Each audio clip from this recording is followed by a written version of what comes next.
¿Cómo están, amigos? Buenas tardes, bienvenidos, gracias por estar allí. Hoy en Primera Persona vamos a hablar mucho, pero mucho de tango, pero también de la música, cómo se gesta en nuestra provincia y qué apoyos tiene. Lo tenemos al cantante Diego Valentín Flores. Lleva muchísimos años en la actividad, actualmente es profesor de la Cátedra de Interpretación de Música Ciudadana de la Universidad Nacional de Cuyo, jefe de cuerda del coro de la ciudad de Mendoza, pero además es uno de los integrantes y fundadores de la orquesta Contramarca, y tiene un recorrido realmente maravilloso en estos años que lleva de carrera. ¿Cómo estás, Diego? Buenas tardes. ¿Qué tal? Buenas tardes. Todo muy bien, gracias. Has estado, bueno, muchísimas veces por Francia. He estado desde hace ya muchos años, es una gira casi obligada, anual, te diría yo, salvo los años de pandemia. El año de pandemia, porque el segundo año de pandemia estuve de gira.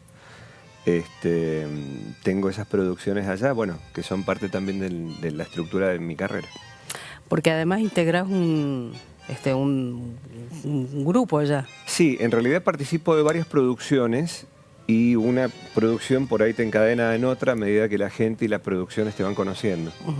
De base yo arranqué en el 2009 trabajando para la Capella Mediterránea, que es una orquesta de música barroca, pero que dentro de su programación armaron un proyecto que se llamaba Monteverdi Piazzolla, que era una música, una melange entre los dos. Entre música del 1500 a Astor Piazzolla, los dos evolutivos dentro de sus géneros. Ahí me incluyeron. Y después eso fue en el 2013 a un disco, y eso generó más de 60 presentaciones a lo largo de los años. Y a partir de ahí vas conociendo otras puntas. O sea, yo me comuniqué o puse contacto con el bandoneonista William Sabatier, en ese momento que está trabajando en el proyecto. Y empezamos a hacer nuestras giras como dúo, y ya grabamos disco también en Francia, y después de ahí ya conoces a gente en Alemania, y ya proyectas otro tipo de trabajos, y después ya te llaman para hacer un María de Buenos Aires, te llaman para hacer alguna obra de teatro musical también, y bueno, todos los años uno va armando la proyección. Y a diferencia de acá, por una cuestión de estabilidad artística, también económica, puedo programar con un año de anticipación toda esa situación. Qué maravilla. Entonces, qué bueno. me da la posibilidad a mí de armar una agenda local, que es la que no dejo. O sea, tampoco quiero, ¿viste? Entonces, claro, seguir proyectando cosas acá. Qué bueno que te dé la posibilidad toda esta situación de proyectarte, de trabajar afuera del país. ¿Y el país cómo estás, para los cantantes, sobre todo de algo tan específico como el tango? Mira, desde que yo tengo uso de razón en el arte, siempre ha sido difícil. O sea, nunca ha sido fácil el tema de la cultura. Algunos años, más que otros, hemos sido parte de una resistencia cultural. Yo y varios colegas que seguimos enarbolando las banderas de, bueno, agachar la cabeza y seguir proyectando. Que yo creo que es parte del oficio también. O sea, el hacer el oficio de la música es no bajar los brazos. El hacer el oficio del arte es no bajar los brazos, es seguir proyectando hacia adelante y generando pautas nuevas dentro de la cultura. Fácil no ha sido nunca. No. O sea, nunca ha sido más fácil un año que otro. No, porque siempre te encontrás con distintos escollos, generalmente desde el punto de vista de apoyo económico, que a veces no tiene nada que ver por el hecho de que no lo quieran dar, sino de que vos te das cuenta que la situación del país tampoco da como para que... Claro. Entonces, bueno, fácil no fue nunca, pero también, de alguna manera en lo personal, a mí eso me ha servido como aprendizaje, a soportar los vaivenes de este oficio, de esta carrera, lo cual me permite a mí saber que no hay que bajar los brazos, ¿viste? Se me ocurre que desde hace unos años con Spotify, YouTube, por ahí la proyección para los artistas es más fácil, ¿no? Aquel que le doble el brazo a esa situación, que aprenda a usar el tema de las redes y las producciones que uno puede armar en otro sentido y a nivel económico en otra situación técnica, es mucho mejor. O sea, para los que arrancamos hace muchísimos años, con el tema de las proyecciones, que la grabación de un disco, que meterse en un estudio horas, ver cómo solventaba la distribución y qué sé yo. Hoy, a través de redes, y después de subir tus propias producciones, y si tenés el ingenio, el arte y la inteligencia de poder elegir a tu equipo de gente, que no necesariamente es un gran equipo de gente, sino un equipo especializado pequeño, podés generar tus producciones. Es más fácil en cierto sentido, pero también es cierto que hay muchísima información en el campo. Claro, la gente también tiene tanta variedad que ¿qué elige, qué busca? Claro, el tema del consumo del arte también es distinto. Es para nada puntual. Hoy armar un disco de 12 canciones, no sé si tiene sentido. Entonces se trabaja desde otro punto de vista y bueno, estamos también nosotros aprendiendo. Hoy quizás mi hijo tiene una banda y le va muy bien y ellos tienen aceitado el sistema. Nosotros estamos más en aprendizaje. Pero yo creo que ese es ya el nuevo camino que debe pasar con la comunicación. Los paradigmas de la comunicación que cambiaron en 20 años, lo que nadie se imaginaba. Bueno, con la música ha pasado lo mismo. Tal cual. Bueno, siempre lo cuento cada vez que charlamos contigo. Yo no te conocí en el ámbito de la música, sino en el ámbito de la comunicación, justamente porque fuimos compañeros de facultad. Sí. Atrás quedó todo eso, la comunicación, la locución, totalmente. Mira, bueno, yo no me arrepiento de nada de las situaciones que generé como cambios a lo largo de mi carrera hacia adelante. Sí me hubiese gustado, por ejemplo, en la locución seguir más familiarizado. Yo amo la radio, amo la locución, pero en cierto sentido todo sumó para mi carrera hacia adelante, porque la primera vez que yo me subí a un escenario fue en esa facultad. La primera vez que yo pude decir más de 10 palabras seguidas delante de alguien que no fuese alguien de la familia, fue en esa facultad. Yo tengo en mi cabeza y en mi memoria el día exacto, con la gente exacta, con el profesor exacto, y lo que dije, que fue el recitado de Balada para un Loco. Claro. Para mí fue algo que fue un flash. Porque, estamos hablando de la Facultad de Periodismo de la Universidad Massa. Claro, para mí fue un flash porque es donde yo empecé a descubrirme como artista, ¿no? Pero anteriormente no venías del canto. Nada, absolutamente nada. Tengo que reconocer que un sueño de chico, te estoy hablando 7, 8, 9 años, con mis primeros cassettes, yo me encerraba en mi pieza y ponía mi casetera a todo lo que daba y soñaba con estar arriba de un escenario. Lo que pasa es que fuera de esa pieza, yo siempre fui una persona extremadamente tímida. Extremadamente tímida. Entonces yo creo que en algún momento sobre mi salida de la primera adolescencia yo tuve que de enfrentar esa situación. Yo sabía que había una manera, pero tenía que doblegarle el brazo a esa tremenda timidez que cargaba. Quizás entrar en esta facultad de periodismo y en una carrera como locución, en donde uno se empieza a exponer, empieza a tomar el sabor a la exposición, fue el primer paso dentro de mi carrera artística, indudablemente. ¿Y por qué el tango? Porque te recuerdo siempre con una gran voz, con una voz súper potente. ¿Por qué esa elección musical? Mira, yo siempre fui me considero inclusive hoy, yo vengo de una generación de rock de los 80, de los 90. Fue una cosa que en mi cabeza fue una explosión absoluta, en el país fue una explosión absoluta, y yo fui fiel testigo de esa situación. Pero en mi casa, como casi en la mayoría de los hogares de esa época, había un abuelo, un padre, en este caso mi abuelo, que escuchaba tangos, religiosamente, ante la falta de ofertas en la televisión, veíamos lo que había, y en ese momento era o La Botica del Ángel, Los Grandes Valores del Tango, claro. Y toda esa información fue entrando. Mi abuelo camionero nos cobijaba cantándonos tangos. Entonces una información que va bajo cuerda entrando. Yo me dediqué, en aquella época de joven, yo armé una banda con unos grandes amigos, colegas también, y pude despuntar esos vicios. Y después la vida me fue llevando con de a rock, poco, digamos. Con rock, sí. Una banda de rock. Y la vida me fue llevando a descubrir mi situación vocal también, ¿no? porque uno empieza a conocer antes de poder proyectar algo. Y me di cuenta que podía cantar otras cosas. Me di cuenta de que la cualidad vocal que yo tenía me podía proyectar a abrir el abanico, y en ese abanico, por una mera casualidad de haber entrado a un coro que yo no tenía idea de qué se trataba, pero a través de mi hermana, que es cantante lírica, que me invita: venite, cantar porque vos podés hacer esto, porque el otro. Yo no me había cruzado con una partitura en mi vida. Al poco tiempo de entrar a este coro, descubro a mi amigo y hoy partner, que es Juan Pablo Moltisanti, que estaba tocando Cafetín de Buenos Aires al piano. Yo me acerco, canto, y fue una chispa absoluta en ese preciso momento. A partir de ahí, yo creo que a las semanas ya estábamos generando un repertorio. Y entras solo, o sea, nadie me invita, vos entrás. Y Claro. cuando entras al mecanismo de la música popular, yo en este caso entré por el tango primero,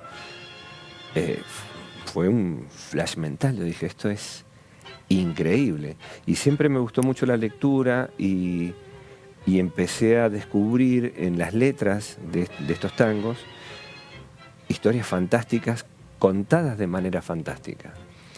Y dijo, esto hay que hacerlo. ¿Y te sentiste cómodo? Me sentí cómodo. ¿Sentiste que ese era tu lugar? Yo creo que no pasaron 6 meses que ya estábamos proyectando trabajos con una orquesta que en ese momento se formó con gente que quería entrar y aprender. Te estoy hablando a finales de los 90, que se llamó Tango y Punto. Y a partir de ahí, para nosotros todos, fue como una escuela. Instrumentistas y, en el caso mío, cantantes, fue una escuela. Y esa fue la base de lo que fue la carrera. ¿Y en paralelo empezaste a tomar clases de tango para ir perfeccionándote? En paralelo fue complejo, que después dio pie a mi pauta de docente, porque yo quise aprender y no teníamos a dónde. Y los pocos lugares que encontrábamos no nos abrían mucho la puerta, ¿no? Uh-huh. En ese momento era así como Muy una situación cerradito. muy cerrada, en donde uno necesitaba de cierto rango de edad como para entrar en recurso. Entonces todavía como que no tenían confianza en el material que nosotros podíamos ofrecer. En ese sentido, tuvimos que hacernos a los ponchazos, viajar a Buenos Aires, entrevistarnos con uno, con el otro, escuchar horas y horas de música, y nos permitió también autoelaborar nuestras propias propuestas, que después a mí me ayudó mucho cuando yo en el 2005 me largo a la docencia, en donde es un aprendizaje constante entre alumno y profesor. Yo disfruto mucho, y es de alguna manera también devolver todo esto que nunca me llegó a mí en forma servida, sino que Claro. se elaboré situaciones o programas o pautas para poder enseñar, y para que aquel que quiera entenderlo estuviera el camino más corto, básicamente. Claro. ¿Y cuáles fueron los cantantes, los artistas que te marcaron? ¿Qué sé yo, que vos dijiste, quiero llegar a ser como tal, como un Gardel, como un Julio Sosa, o mucho más acá en el tiempo, me quiero dedicar a la música, no sé, me imagino de Piazzolla, por ejemplo? No, yo escuchaba mucho Gardel porque mi abuelo silbaba o cantaba todos los días, gran tenor él, tangos de Gardel. Que Gardel uno lo marca a uno, Gardel lo marca a uno cuando está afuera, cuando está muy lejos de casa. Hasta el momento es un gran cantante, fue un ícono, fue el tipo bisagra, el que dio la vuelta a la página, el que planteó el modo, porque no había un modo. Claro. No había un modo de cantar tango. Entonces dio la estructura de base. Hay mucha gente que hoy reniega o no gusta de Gardel, pero hay una situación que es indudable, que fue el primero de todos.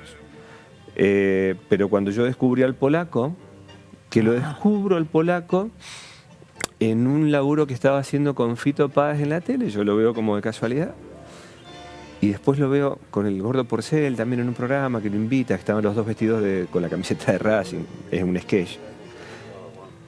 Y yo digo, ¿y este tipo quién es? Dije, por favor. Y también fue una explosión mental. Automáticamente, como podíamos y de la forma que podíamos en esa época, que hoy es mucho más fácil, empezamos a recabar información y a comprar discos y conseguir grabaciones. Nos motivó, yo siempre digo nos motivó, porque estábamos con este reto con Juan Pablo Moltisanti, pagarnos un pasaje y irnos a Buenos Aires, teníamos que ir a la casa del polaco y descubrir ese mundo y empezar a descubrir a partir de él toda una serie de cantantes, de grandes referentes del tango, que nos mostraban una forma de hacer la situación, una forma de plantear las cosas. Todos distintos y todos, cada uno con su rollo, pero el polaco fue el puntapié inicial.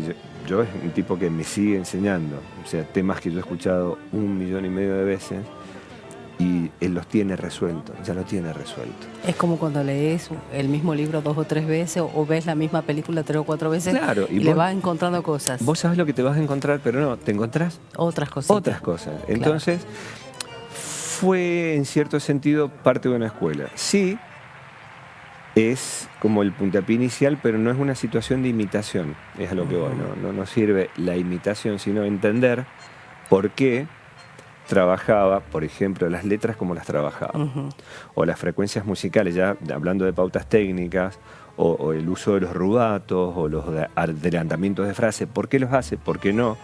Entonces uno en esa investigación también empieza a armar su base interpretativa.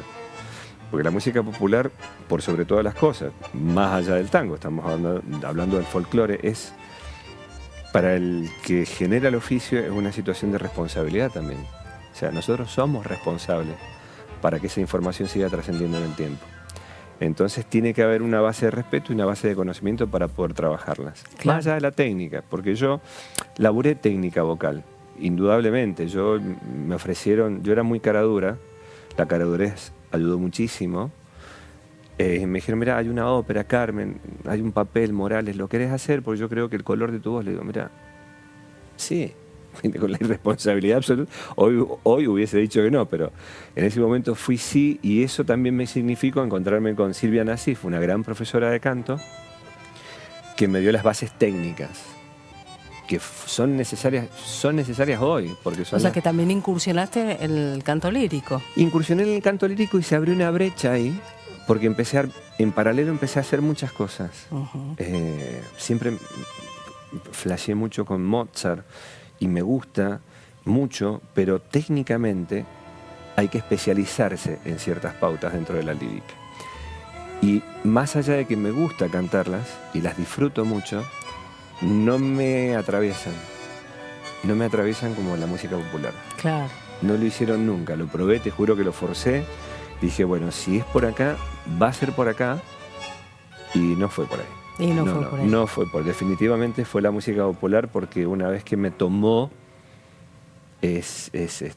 yo pienso, vivo y enseño en función nada más que de eso, de trascender esta música, de que este arte siga hacia adelante. Por eso a veces que me da eso de que a veces las faltas de apoyo, por lo que sea,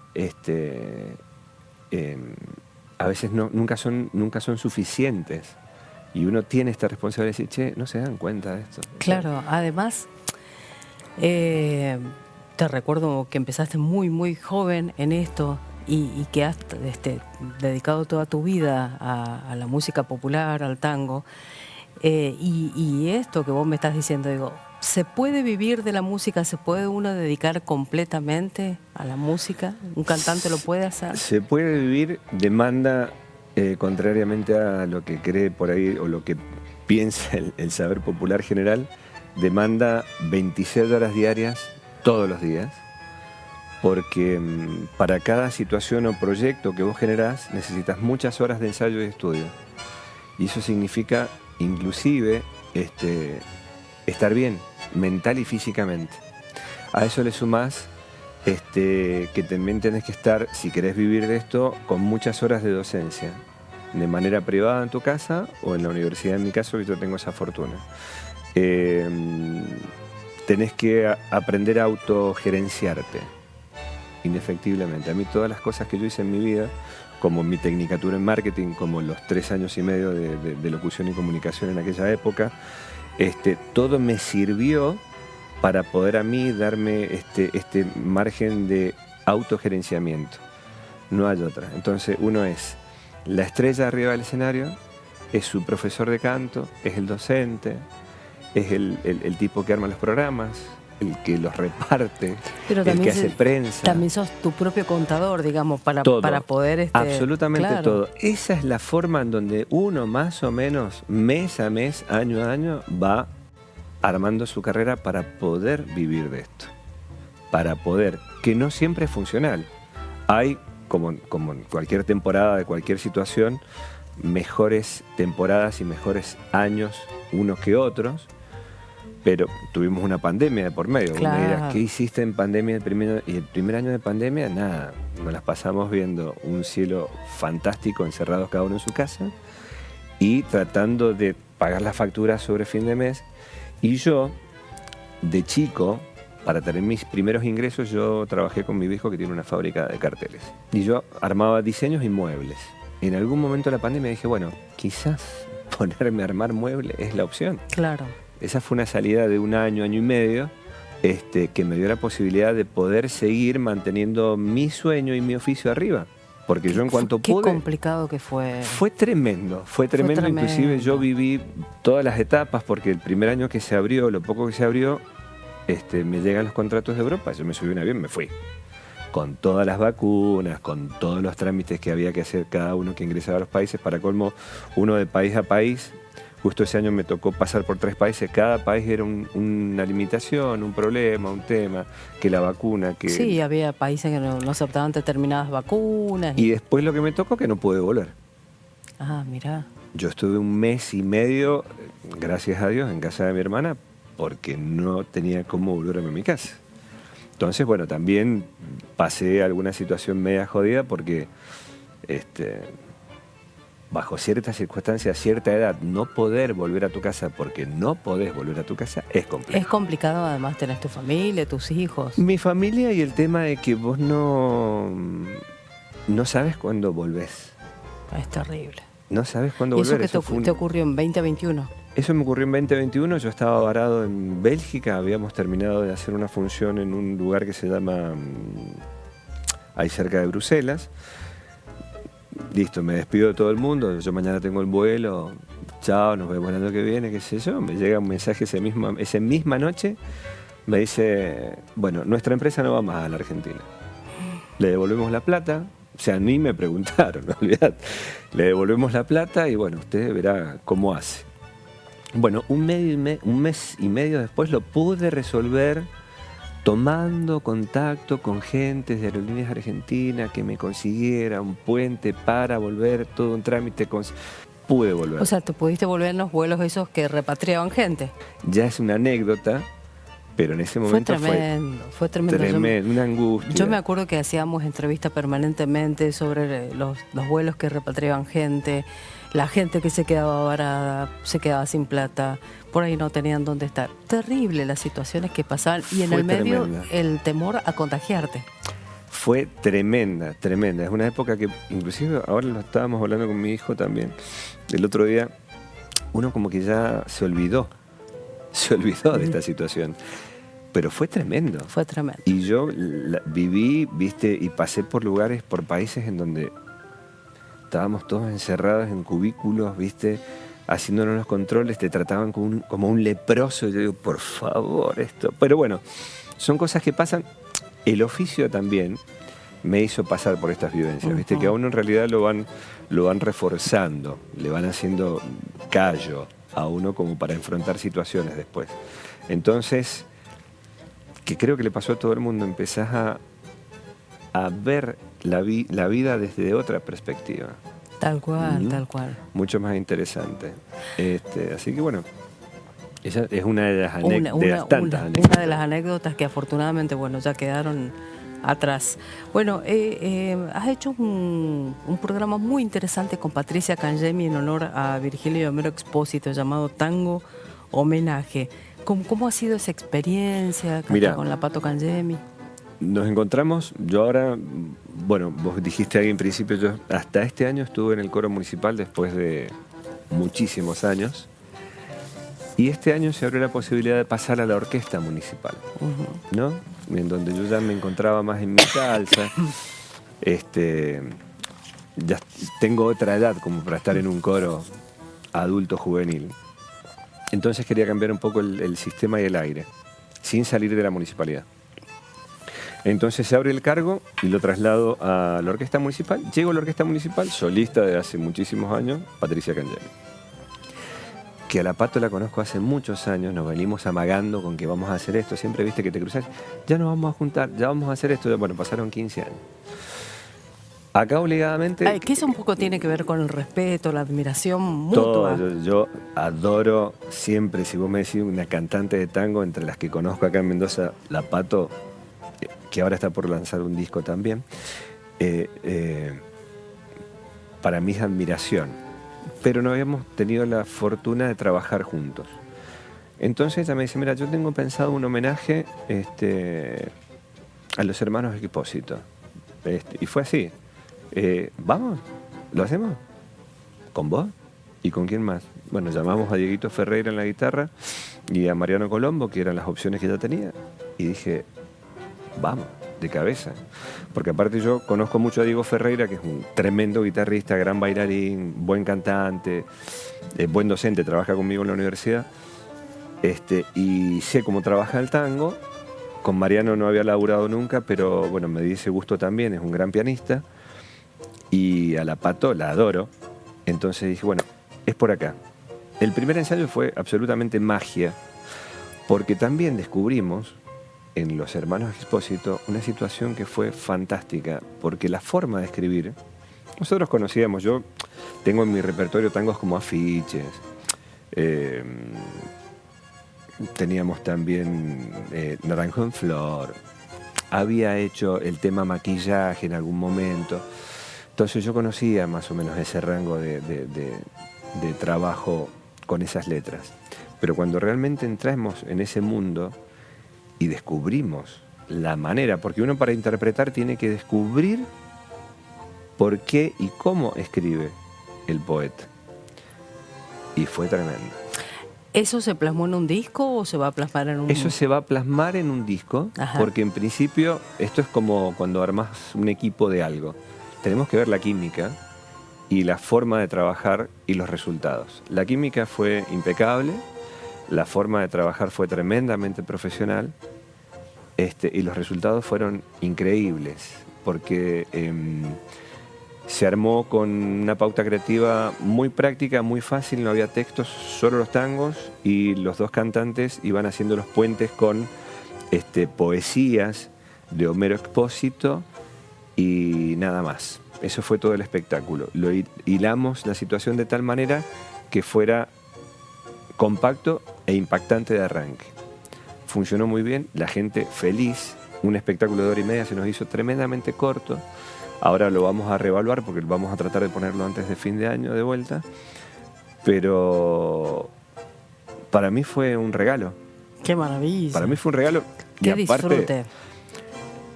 Son las más allá de que uno puede tener sustento económico con estas situaciones que uno genera, que demandan muchas horas de trabajo, es esa gratificación que uno tiene de trabajar este nivel de arte con la gente que uno quiere hacerlo, y que para colmo la devolución de la gente sea positiva. Sea positiva receptiva. Y sea mucho más de lo que uno esperaba, mucho Qué más de lo que uno maravilla. esperaba. Así que fue una vivencia increíble. Nos hemos quedado sin tiempo, Diego. Siempre es un placer charlar con vos. Te disfrutamos los escenarios, Gracias, las grabaciones. muy amable. Y vamos siguiendo tu carrera internacional que es tan prolífica. Muchas gracias por este espacio y bueno, estamos atentos a ese trabajo que van a sacar con Patricia. Muchísimas gracias a vos y bueno, no dejen de apoyar a la música popular argentina, por sobre todo los artistas locales, los mendocinos, que estamos ahí siempre a rigor de poder hacer las cosas de buena calidad. Muchísimas gracias, Diego. Muchas gracias a vos.